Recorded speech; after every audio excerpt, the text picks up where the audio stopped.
National conference के महासचिव अली मोहम्मद सागर की अगुवाई में पार्टी विधायकों की एक मीटिंग हुई और इस मीटिंग में राज्यसभा चुनाव के लिए पार्टी के उम्मीदवार चौधरी मोहम्मद रमजान, सज्जाद किचलू और शमी ओबरॉय मौजूद रहे।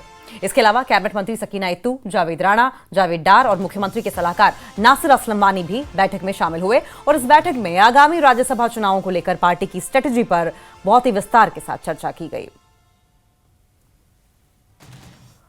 और वहीं श्रीनगर में कांग्रेस की अहम बैठक जारी है, जिसका जिक्र अभी हमारे सहयोगी सरोज कफील कर भी रहे थे। श्रीनगर कांग्रेस मुख्यालय में ये मीटिंग हो रही है। तारिक हमीद कर्रा की अध्यक्षता में बैठक हो रही है। जीए मीर, पीरजादा मोहम्मद सईद, रमन भल्ला, मूला राम, चौधरी लाल सिंह और अन्य वरिष्ठ नेता भी इसमें मौजूद रहे। ये मीटिंग की तस्वीरें भी हम आपको कांग्रेस पार्टी की दिखा रहे हैं। इससे पहले नेशनल कॉन्फ्रेंस की जो मीटिंग हो रही थी उसकी तस्वीरें आपने देखी थी। श्रीनगर कांग्रेस का जो हेडक्वार्टर्स है वहां पर यह मीटिंग लगातार जारी है। श्रीनगर से सरोज हमारे सहयोगी लगातार जुड़े हुए हैं। सरोज, एक तरफ नेशनल कॉन्फ्रेंस की ये मीटिंग हुई, दूसरी तरफ आपने बताया ही था कि किस तरीके से कांग्रेस पार्टी की मीटिंग हो रही है। रिलेशंस की अगर हम बात करें नेशनल कॉन्फ्रेंस की और कांग्रेस की, हमने पहले भी चाहे स्टेटहुड के रिस्टोरेशन का मुद्दा हो या अन्य मुद्दे हो, दोनों पार्टियों में खींचतान, रस्साकशी और क्रेडिट की होड़ देखी है। क्या लगता है कि ये जो एक सीट पर पेच फंसा हुआ है ये कितना संभलेगा, कितना इसका सॉल्यूशन मिलेगा, और अगर नहीं संभल पाया तो हम रिलेशंस की बात कर रहे थे सरोज, उस पर क्या असर पड़ेगा? बिल्कुल सही कह रहे हैं। कहीं ना कहीं एक डिसाइसिव फैक्टर रहेगा कि उसके बाद कांग्रेस चाहेगा क्या अलायंस में रहना नेशनल कॉन्फ्रेंस के साथ, अगरचे उन्हें ये एक सीट नहीं मिली। देखिए अंकिता, यही बात चल रही थी 8 अक्टूबर पिछले साल 2024 में जब रिजल्ट आता है। पहली बार ऐसा होता है कि नेशनल कॉन्फ्रेंस और कांग्रेस प्रीपोल अलायंस करता है, वरना अगर आप कश्मीर का इतिहास देखें, रिकॉर्ड देखें, तो जब भी अलायंस हुआ है वो रिजल्ट्स के बाद ही हुआ है। भले फिर वो एनसी का रहा हो कांग्रेस के साथ, या कांग्रेस और पीडीपी भी एक साथ एक टाइम पे यहाँ पे रूल कर रहे थे 2002 से 2008 तक। तो कहने की बात है कहीं ना कहीं नेशनल कॉन्फ्रेंस जो है उन्होंने एक बैक सपोर्ट रेडी रखा था, लेकिन उन्हें भी नहीं पता था कि उन्हें पूर्ण बहुमत मिलेगा, यानी 40 से ऊपर सीट उन्हें अकेले ही मिलेंगी। जो ही रिजल्ट आया कांग्रेस महज 6 सीटों पर रहा। इमीडिएटली उसी दिन इक्वेशन चेंज हो गई, क्योंकि नेशनल कॉन्फ्रेंस को लगा कि अब हमें कांग्रेस की जरूरत नहीं है। आपको याद होगा कि हाल ही में हमारी रियासत हमारा हक के तहत कांग्रेस के तमाम सीनियर लीडर्स जो हैं जंतर मंतर गए थे, वहां पर प्रोटेस्ट किया था स्टेटहुड की रेस्टोरेशन को लेकर। वहां नेशनल कॉन्फ्रेंस का कोई रिप्रेजेंटेटिव नहीं था। हालांकि जब उमर अब्दुल्ला से हम लोगों ने सवाल पूछा कि आप दिल्ली क्यों नहीं गए थे, तो उन्होंने क्लियरली कहा हमें कोई न्योता नहीं मिला था। जबकि फिर कांग्रेस के सीनियर लीडर्स ने कहा कि शादी बारात नहीं थी कि न्योता दिया जाता, स्टेटहुड का मसला था, सबको आना चाहिए था। तो कहीं ना कहीं कांग्रेस और नेशनल कॉन्फ्रेंस पिछले एक साल से जितने भी ये मुद्दे बन रहे हैं अलग अलग ओपिनियंस रखते हैं। जैसा उन्होंने खुद भी कहा था कि कॉमन मिनिमम प्रोग्राम के तहत हमने अलायंस बनाई है, लेकिन इसके बियॉन्ड हम दोनों पॉलिटिकल पार्टीज की पॉलिटिकल आइडियोलॉजीज और अप्रोच बहुत अलग है, बहुत मुख्तलिफ है। और इतना अलग ना हो जाए अब अंकिता कि ये लोग कंप्लीटली अलायंस से भी अलग हो जाए, और वो इम्पैक्ट आप न सिर्फ रीजनल लेवल पे देखेंगे, वो आप देखेंगे कि नेशनल लेवल पे पैसे पड़ेगा। क्यों? क्योंकि अलायंस जो है, जिस तरह से मैं आपसे कह रहा था, नेशनल अलायंस है, राइट, इंडिया अलायंस। तो इसमें फिर टीएमसी का कैसा सपोर्ट रहेगा आने वाले टाइम में, फिर वहां पे भी इलेक्शंस है।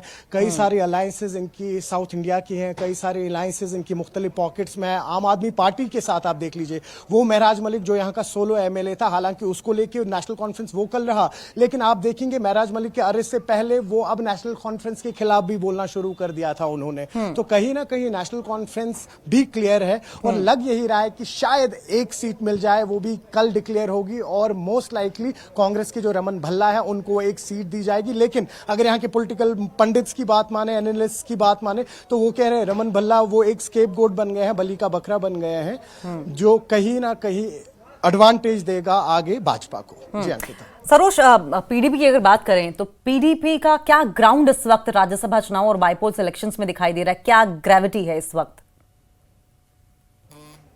देखिए पीडीपी जो है ये एक बहुत डिसाइसिव फैक्टर जिसे हम कहेंगे, या बहुत इंपॉर्टेंट फैक्टर जो है, रोल जो है प्ले कर रहा है। हालांकि महज 3 सीटें हैं इनकी, 3 एमएलएज हैं इनके, एक नॉर्थ कश्मीर से हैं, 2 साउथ कश्मीर से हैं, लेकिन 3 वोट हैं इनके अभी राज्यसभा में, जब अभी इलेक्शंस आने हैं 3 वोट इनके हैं 3 एमएलएज के। अगरचे पीडीपी ने क्रॉस वोट किया वो भाजपा को बेनिफिट होगा। हालांकि पीडीपी बार बार यही बात कह रहे हैं कि कुछ भी हो जाए हम भाजपा को वोट नहीं देंगे। तो एक तो ये 3 वोट इंपॉर्टेंट है, और कुछ इंडिपेंडेंट कैंडिडेट्स है जैसे अवामी इत्तेहाद पार्टी इंजीनियर रशीद के जो भाई हैं शेख खुर्शीद, उनका वोट है एक, साथ ही साथ सजाद गनी लोन जिनकी जम्मू कश्मीर पीपल्स कॉन्फ्रेंस है उनका वोट एक है। तो ये 5 वोट हो गए। उसके बाद कुछ इंडिपेंडेंट्स हैं।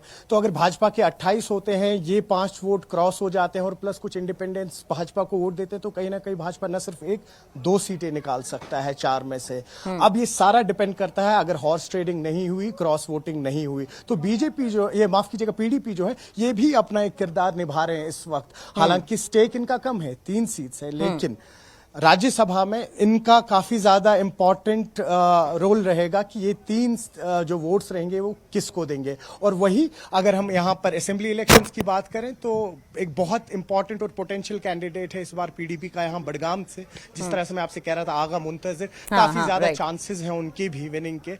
तो पीडीपी जो है वो भी सटल वे में इस वक्त अपना रोल निभा रहे हैं। अभी जहां हम खड़े हैं, कुछ देर पहले यहाँ पीडीपी की सदर महबूबा मुफ्ती आई, एक स्पीच दी उन्होंने, हालांकि मीडिया से बात नहीं की, और क्लियरली उमर अब्दुल्ला की गवर्नमेंट को टारगेट किया, जहां पर उन्होंने 12 गैस सिलेंडर देने का जो वादा किया गया था मैनिफेस्टो में नेशनल कॉन्फ्रेंस की, फ्री इलेक्ट्रिसिटी देने का बात की थी।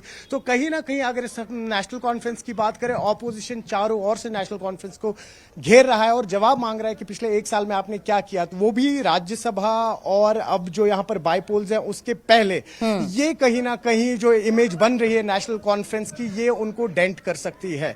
तो अभी वो आने वाले दिनों में ही पता लगेगा। बिल्कुल, बहुत बहुत शुक्रिया सरोज आपका, ये तमाम इक्वेशन और पॉलिटिकल डायनामिक्स हमें समझाने के लिए। आप नजर बनाए रखें, आगे भी इस पर आपसे अपडेट लेते रहेंगे।